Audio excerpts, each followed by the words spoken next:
Coba. Baik, terima kasih. Bismillahirrahmanirrahim. Assalamualaikum warahmatullahi wabarakatuh. Selamat malam, shalom, om swastiastu, namo buddhaya, salam kebajikan. Rekan-rekan media yang saya hormati, terima kasih sudah menunggu, dan tentunya rekan-rekan banyak hal-hal yang ditunggu terkait dengan perkembangan pada penanganan yang dilakukan oleh Subdit Tipikor Polda Ulangi Direktorat Reserse Kriminal Khusus Polda Metro Jaya pada saat ini, tepatnya tanggal 22 November 2023. Tentu kami sampaikan di sini sekali lagi, Polda Metro Jaya tetap konsisten dan komitmen akan memberikan hal-hal yang bersifat progres, yang tentunya ini menjadi bagian daripada prosedural, profesionalisme, dan tentunya adalah sebagai wujud transparansi. Untuk itu, maka dalam hal ini saya bersama Direktur Reserse Kriminal Khusus Polda Metro Jaya yang akan menyampaikan dalam setiap perkembangan ini. Untuk waktu kami persilakan pada Bapak Direktur.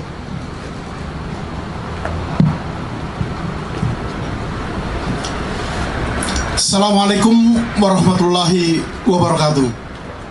Semangat pagi, salam sejahtera untuk kita semua. Salam, om swastiastu, namo buddhaya, salam kebajikan.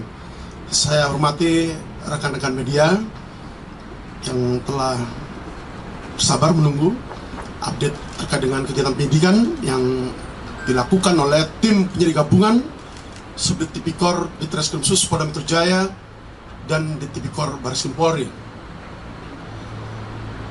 Dapat kami sampaikan di sini terkait dengan update kegiatan penyidikan yang telah dilakukan oleh tim penyidik gabungan sejak dimulainya penyidikan atas dugaan tindak pidana korupsi yang terjadi,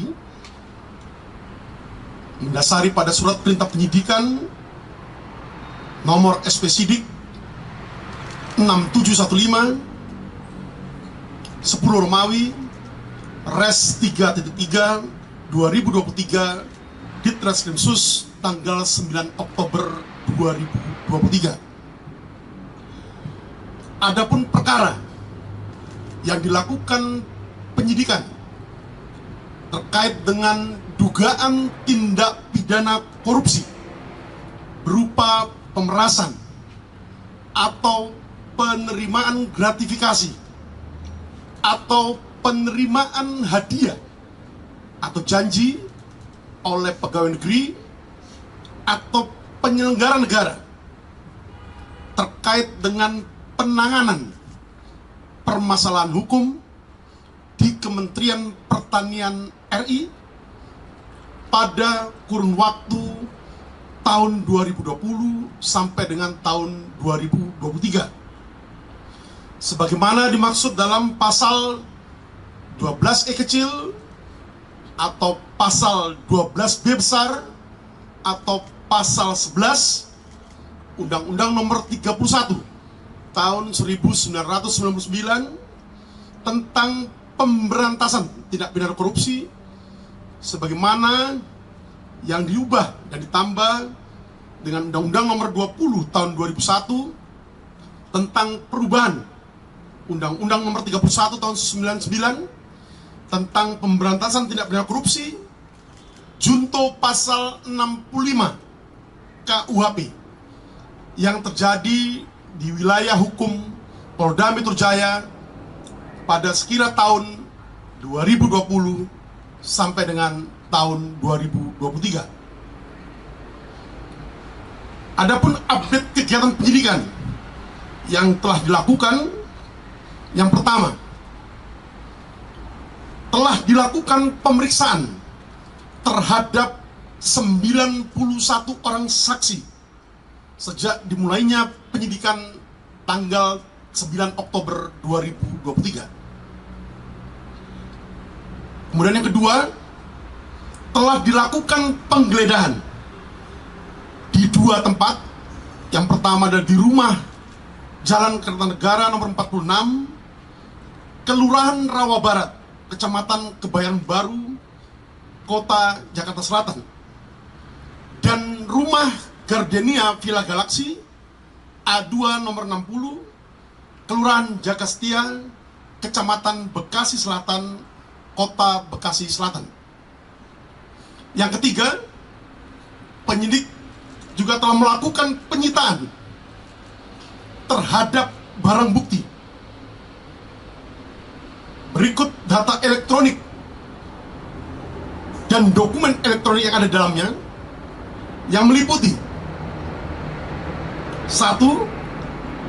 Dokumen penukaran falas dalam pecahan SGD dan USD dari beberapa outlet money changer dengan nilai total sebesar 7.468.711.500 rupiah sejak bulan Februari 2021 sampai dengan bulan September 2023. 2. Penyitaan juga dilakukan terhadap turunan atau salinan berita acara penggeledahan, berita acara penyitaan, berita acara penitipan temuan barang bukti, dan tanda terima penyitaan pada rumah dinas Menteri Pertanian RI, yang di dalamnya berisi lembar disposisi pimpinan KPK dengan nomor agenda LD 1231 tanggal 28 April 2021. Yang ketiga, dilakukan penyitaan terhadap pakaian, sepatu, maupun pin yang digunakan oleh saksi SEL saat pertemuan di Gor Tangki bersama saudara FB pada tanggal 2 Maret 2022. Yang keempat, juga telah dilakukan penyitaan terhadap 1 external hard disk atau SSD dari penyerahan KPK RI, berisi turunan ekstraksi data dari barang bukti elektronik yang telah dilakukan penyitaan oleh KPK RI. Kemudian yang kelima, juga telah dilakukan penyitaan terhadap iktiksar lengkap LHKPN atas nama FB pada periode waktu mulai tahun 2019 sampai dengan tahun 2022. Juga dilakukan penyitaan terhadap 21 unit handphone dari para saksi, kemudian 17 akun email, 4 unit flash disk, 2 unit kendaraan bermotor roda 4, 3 e-money, kemudian 1 buah kunci atau remote keyless warna hitam bertuliskan Land Cruiser, kemudian 1 buah dompet yang bertuliskan Lady Americana USA berwarna coklat yang berisikan 1 lembar Holiday Gateway voucher 100.000, Spiral Care, Traveloka. Kemudian selanjutnya juga dilakukan penyitaan terhadap 1 buah anak kunci gembok dan berikut gantungan kunci berwarna kuning berlogo atau bertuliskan KPK atau Komisi Pemberantasan Korupsi, serta beberapa surat ataupun dokumen lainnya dan barang bukti lainnya. Selanjutnya, penyidik juga telah melakukan pemeriksaan digital forensik terhadap semua barang bukti elektronik yang telah dilakukan penyitaan oleh penyidik. Dan yang terakhir, telah dilakukan pemeriksaan terhadap 7 orang ahli yang meliputi 4 orang ahli hukum pidana, 1 orang ahli hukum acara, 1 orang ahli atau pakar mikroekspresi, dan 1 orang ahli digital forensik. Selanjutnya, berdasarkan fakta-fakta penyidikan, maka pada hari Rabu, hari ini, tanggal 22 November 2023, sekira pukul 19.00, bertempat di ruang gelar perkara di Treskrimsus Polda Metro Jaya, telah dilaksanakan gelar perkara dengan hasil ditemukannya bukti yang cukup untuk menetapkan saudara FB selaku Ketua KPK RI sebagai tersangka dalam perkara dugaan tindak pidana korupsi berupa pemerasan atau penerimaan gratifikasi atau penerimaan hadiah atau janji oleh pegawai negeri atau penyelenggara negara yang berhubungan dengan jabatannya terkait penanganan permasalahan hukum di Kementerian Pertanian Republik Indonesia pada kurun waktu tahun 2020 sampai dengan tahun 2023 sebagaimana dimaksud dalam pasal 12E kecil atau pasal 12B besar atau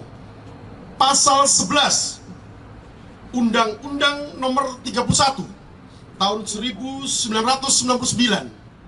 tentang pemberantasan tindak pidana korupsi sebagaimana yang diubah dan ditambah dengan Undang-Undang Nomor 20 tahun 2001 tentang perubahan atas Undang-Undang Nomor 31 tahun 1999 tentang pemberantasan tindak pidana korupsi, junto pasal 65 KUHP yang terjadi di wilayah hukum Polda Metro Jaya pada sekira tahun 2020 sampai dengan tahun 2023. Adapun rencana tindak lanjut penyidikan yang akan dilakukan oleh tim penyidik gabungan, yang pertama, melengkapi administrasi penyidikan pasca atau setelah dilakukannya gelar perkara penetapan tersangka pada malam hari ini. Kedua, melakukan pemeriksaan terhadap para saksi. 3, melakukan pemeriksaan terhadap saudara FB selaku Ketua KPK RI dalam kapasitasnya sebagai tersangka dalam dugaan tindak pidana korupsi yang saat ini sedang dilakukan penyidikannya. Yang keempat, melakukan pemberkasan perkara. Dan yang kelima, melakukan koordinasi dan mengirimkan berkas perkara kepada Jaksa Penuntut Umum pada kantor Kejati DKI Jakarta. Demikian update kegiatan penyidikan yang dapat kami sampaikan pada malam hari ini. Terima kasih. Wassalamualaikum warahmatullahi wabarakatuh. Waalaikumsalam. Baik rekan-rekan, itu yang telah disampaikan ya terkait dengan hasil kegiatan penyidikan hari ini, dan tadi juga sudah disampaikan tindak lanjutnya. Saya rasa sudah cukup bisa memberikan penjelasan kepada rekan-rekan media, dan saya ucapkan terima kasih atas pelaksanaannya. Sekian, wabillahi taufiq wal hidayah. Assalamualaikum warahmatullahi wabarakatuh. Terima kasih. Pak, untuk ancaman hukumannya berapa tahun? Ancaman hukumannya Pak, izin Pak.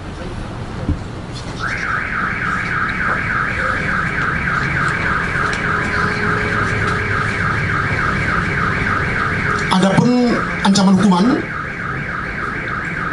dari pasal 12E tentang Undang-Undang Pemberantasan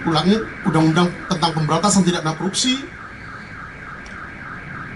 pegawai negeri atau penyelenggara negara yang dengan maksud menguntungkan diri sendiri atau orang lain secara melawan hukum atau dengan menyalahgunakan kekuasaannya memaksa seseorang memberikan sesuatu, membayar atau menerima pembayaran dengan potongan atau mengerjakan sesuatu bagi dirinya sendiri Kemudian pasal 12B, setiap ayat 1, setiap gratifikasi kepada pegawai negeri atau penyelenggara negara dianggap pemberian suap apabila berhubungan dengan jabatannya dan yang berlawanan dengan kewajibannya atau tugasnya.